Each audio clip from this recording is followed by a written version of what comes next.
na interview ng mainstream media kahapon. Nagsalita si Inday, pinalalabas niya na dahil sa kanyang pag-resign, ngayon po pinipersecute sila ng Marcos administration gamit yung Congress. At sinasabi niya, this is politically motivated and it is a political harassment. Pabiktim nga po. Pero yung walang tigil na paninira ng mga Duterte, ng kanyang tatay, yung destabilization, yung investigasyon ng Senado sa PDEA leaks, sa panguna ni Bato, tahimik doon si Inday. Hindi niya yun tinitingnan as politically motivated.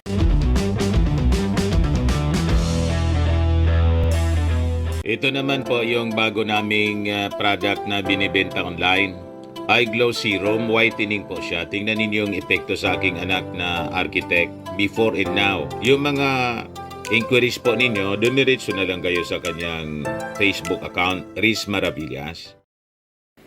Kinontra mga kababayan ng Congress, yung payag ni Inday na political harassment yung ginagawa sa kanila in relation sa investigation ng Quad Committee na kung saan pinangalanan mga kababayan yung kanyang asawa na si Atty. Mans Carpio, asawa ni Inday, sa kasipulong bilang silang may-ari ng magnetic lifter na may lamang shabu na umaabot sa 6.8 billion pesos yung halaga. Sabi ng mga congressmen na nag-iimbestiga po, wala man anyang personal dito. Nothing personal, nothing political. Diyan na niya, Mr. Maravillas, kumbinsido kang walang politika, walang personal. Ako po, para mawala yung duda nila na pinopolitika sila, tapos pinipersonal, magandang inimbitahan naman po yung asawa ni Inday sa kasipulong, Congressman si Pulong. Ang problema kay Pulong, hindi na daw makita, seldom na makita sa Congress. Sige lang ang kubre pala ni Pulong ng sweldo, hindi man po nagtatrabaho sa...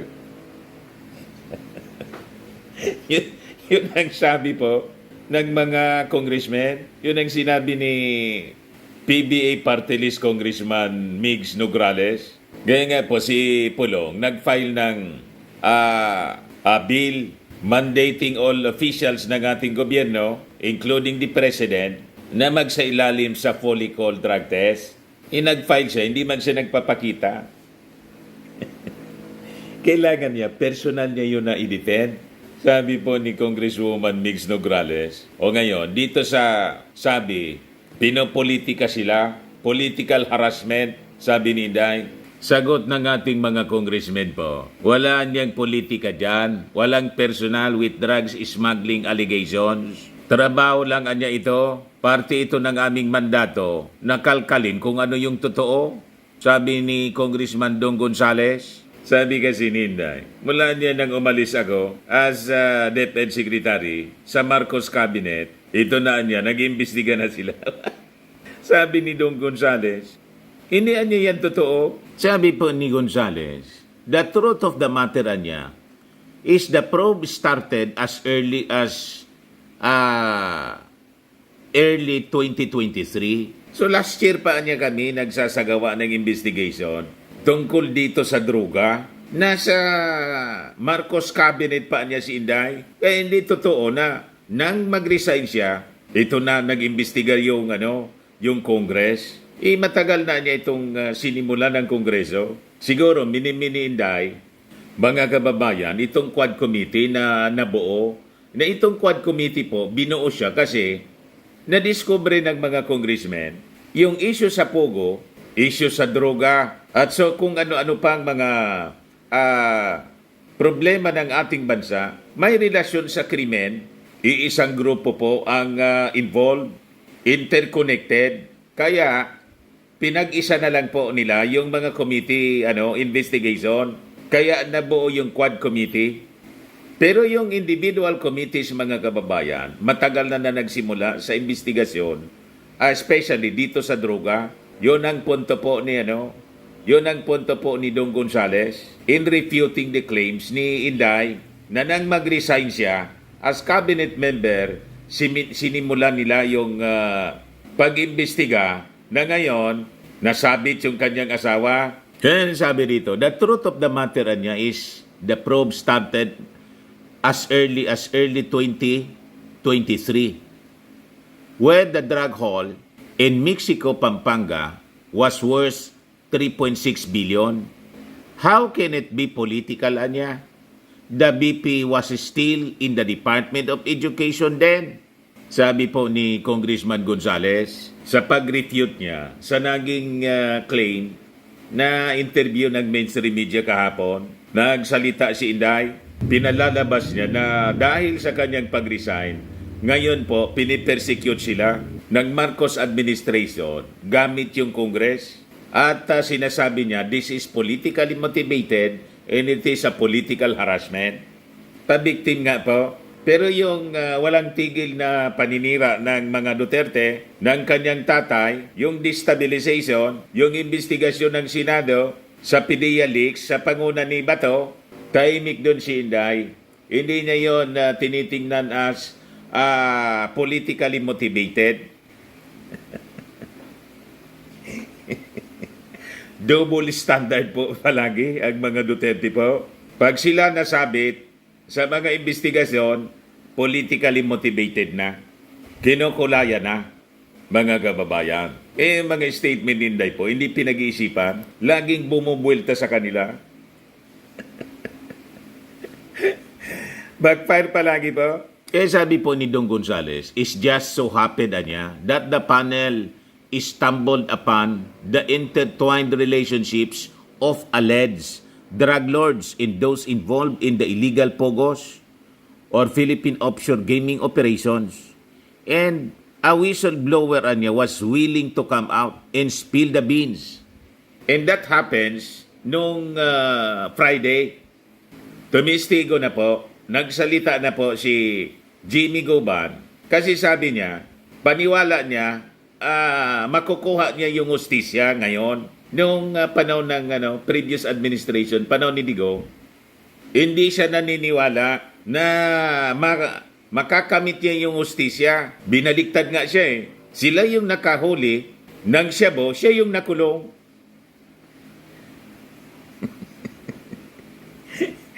Di ba? Yun ang testimony niya. Kasi yung may-ari pala, sabi niya, kung papaniwalaan natin yung kanyang sinasabi, yung may-ari ng Shabu, si Pulong daw, saka si Man Scarpio, asawa ni Inday, saka si Michael Yang, yun ang may-ari ng magnetic lifter na nasabat nila sa customs. So sabi dito mga kababayan, the whistleblower that Gonzales was referring to was former Bureau of Customs Intelligence Officer Jimmy Goban, who made explosive allegations during the hearing of the so-called Quad Committee nung Friday po. During the Quad Committee testimony, Goban linked Vice President Sara Duterte's husband, itong si Atty. Manasseh Manscarpio nga po, at sa kapatid nitong si Davao City 1st District Congressman Pulong Duterte, sa smuggling ng billions worth ng shabu na pinalaman sa magnetic lifters at the Manila International Container Port noong 2018. Sabi naman po ni Congressman J.J. Suarez ng Quezon, in the same statement, ito anyang Quad Committee had nothing personal against the Duterte family. Trabaho lang anya ito. Parte anya ito ng aming mandato bilang mga legislador para lumabas yung totoo. Should we shirk from our sworn duty anya only because the husband and brother of the BP are allegedly involved in the smuggling of illegal drugs? Tanong mga kababayan ni J.J. Suarez. Ibigan niyang sabihin kasi yung nasangkot, asawa ng Vice Presidente at kapatid na si Pulong Duterte, hindi na kami gagalaw. I don't think anya we deserve the people's vote in trust if all we should do is stop the investigation. Every time the name of a big personality comes up, the truth should always prevail anya, no matter what. The people deserve no less, sabi po ni Suarez. Ganun din yung sabi mga kababayan ni Congressman Acop, Romeo Acop, nang supalpalin si Bato. Bakit niya nung nag-imbestiga kayo, hindi ito lumabas sa inyong investigasyon sa Senado? Ganon. Sinupalpal si Bato ni Acop. Tinawag kasi mga oportunista daw, yung kung mga congressmen. Sabi ni Acop, kung may oportunista niya, yun, ikaw yun. Kasi naging senador ka dahil sa pagdikit mo, ginamit mo si Digong, dumikit kang dumikit. Pero ako niya, naging congressman on my own merit. Buwelta niya, no? Buwelta ni Acop kay Bato. Ika niya yung totoong oportunista at aso ka, K9. Isa kang loyal K9 ni Digong. You know, if anyone is the real opportunist, it's Senator De La Rosa, who shamelessly, walang iya, used his ties with the former president to rise from PNP chief to senator, leading a bloody drug war that targeted the powerless while shielding the powerful. De La Rosa has always been Duterte's loyal lapdog, focus on his own career rather than justice. Don't act like a K9 of the previous administration. Prioritize the country's interest in the general welfare of the people. Pinangaralan mga kababayan ni Acop na isaling general si Bato. Ani nga natin, ito yung mga politiko mga kababayan na bagay na maging senador. Pero si Bato po, ka-level ni Inday ang pag-iisip. Di ba? Immature din at pansarili lang po ang mga iniisip nila. Pabali-baliktad kung magsalita. Yan o. So sabi po dito ni Suarez, they don't have to hide. They don't have to make excuses anya by saying these are all distractions. Face Congress if you have nothing to hide. Tama. They can settle the issues anya once and for all if they make declarations under oath in Congress. Yan man lang bang pwede nilang gawin? Di pasinungalingan nila under oath sa harap ng Kongreso. Mag-appear si Pulong, congressman siya eh. So dapat nga daily siya na nandoon para magtrabaho. So ito na yung pagkakataon niya na yung pagpaliwanag niya tungkol sa kanyang involvement dito, alleged involvement, kasi sinasangkot siya ni Guban, o di parte na ng kanyang trabaho. Ganon din po si Atty. Mans Carpio, yung asawa ni Inday, abogado siya. So bakit hindi na lang niya ipaliwanag? Magsailalim siya sa pagtatanong, cross-examination ng ating mga magigiting na congressmen. Kung sila po ay walang kasalanan. So madali niya yung baliin yung mga aligasyon ni Guban. Tama po? Kaysa sabihin ni Inday, political harassment na niya yan. Lalo nagdududa yung mga tao. Ayan tuloy, mga kababayan, lumabo na yung pangarap ni Inday na manalo sa 2028. Wasak-wasak na mga kababayan si Inday. Sabi yan ng Rappler, sa analysis nila, sabi ng Rappler, history niya is not on her side. You see? Sabi naman po ni Gonzales, the most important thing niya here is the hearings are conducted in a very fair manner. No witch hunts, no prejudgment, no badgering of witnesses and documents. So much, and documents should match or bolster oral testimonies. And I think we did all that. Yung proceedings po, mga kababayan sa Congress, maayos. Malayo yung Senate hearing ni Bato. Doon sa Senate hearing ni Bato po, sa PDEA Leaks, may conclusion agad si Bato, may butas niya. Ako paniwala ko niya, authentic. Authentic pala, hindi na muna pinagpatuloy yung investigasyon. Kasi imbes na madiin yung Pangulo, nadiin si Morales. Kasi nga, kasinungalingan, tinahi-tahi kwento, hindi umubra po sa pagtatanong ng mga senador. Pero pag pabor sa kanya, sa kanilang agenda, yung mga sinasabi ng mga bisitang inimbita ni Bato, pinapabuilo niya na magsalita. Pag si Morales po, pinapabuilo niya. Pag hindi pabor sa kanilang agenda po, alatang-alata, kinakat short ni Bato. Ayan tuloy mga kababayan, nasira yung investigasyon ni Bato, hindi na diniritso.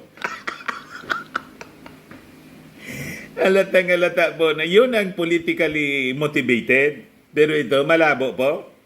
Referring to the names mentioned by Guban, Di Cabalen said, "Why can't they just face Congress?"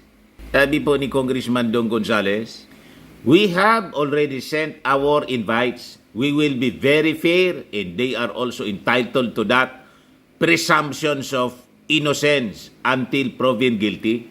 Kaya nga sabi ni Congressman Ace Barbers nang ma-interview ng mainstream media, ito niya na sinabi niya ni Guban, hindi namin na niya sinasabi na gospel truth na to.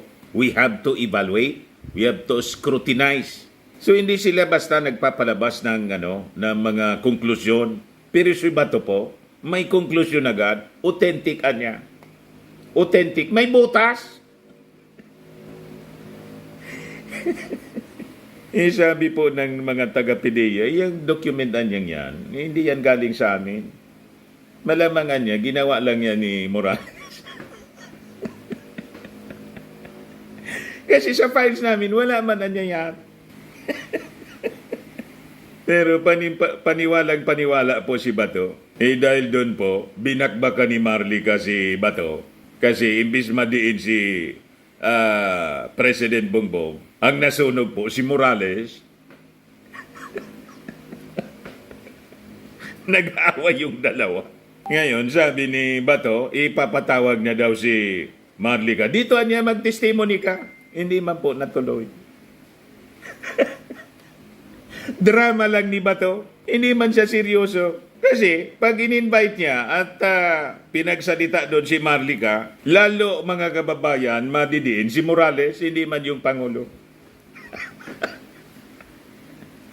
Magko-confirm mga kababayan na paninira lang. So, this is the challenge kay Bato. Ipagpatuloy mo yung hearing mo sa PDEA Leaks. Bakit hindi na nasundan? Anong rason? Wala ka pang committee reports noon? Ano ba yung recommendation mo? Huwag kami Bato, hindi ka na makakaulit sa 2025. Siguradong yung lahat ng Marcos supporters, reject ka na. Hindi mo nakita yung result ng survey mo. Number 16 ka na lang. Labas sa Magic 12. Malamang talo ka na. Sa mga naghanap ng malinis and spacious fitness gym, pumunta lang po kayo sa aming Colossal Fitness Gym. We also offer Grab car rental with our Baranyo 2023 model ng Toyota Innova. We also accept booking for those who are planning to travel via PAL, Cebu Pacific, and other airline companies, local and international, and bills payment for Meralco Bills, PLDT, etc. Ang Colossal Fitness Gym is located at 3rd floor Security Bank Building, Landco Business Park, Legazpi City, Albay. For inquiries, look for Gilon Maravillas, contact number 0966-802-0949. Yan ang aming Innova. Lagi na pong matao sa amin. Pati mga foreigners po. British tourist po sila.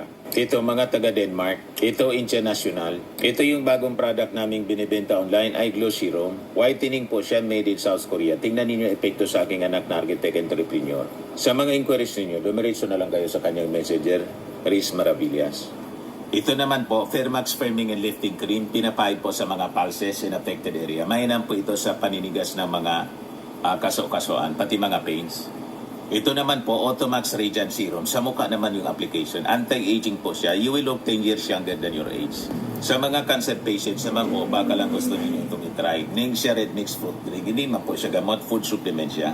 Kaya lang gawa siya mga kababayan sa goji berry. Yung goji berry may anti-cancer properties. Sa mga inquiries ninyo, dumiretso na lang kayo sa aming messenger sa Facebook.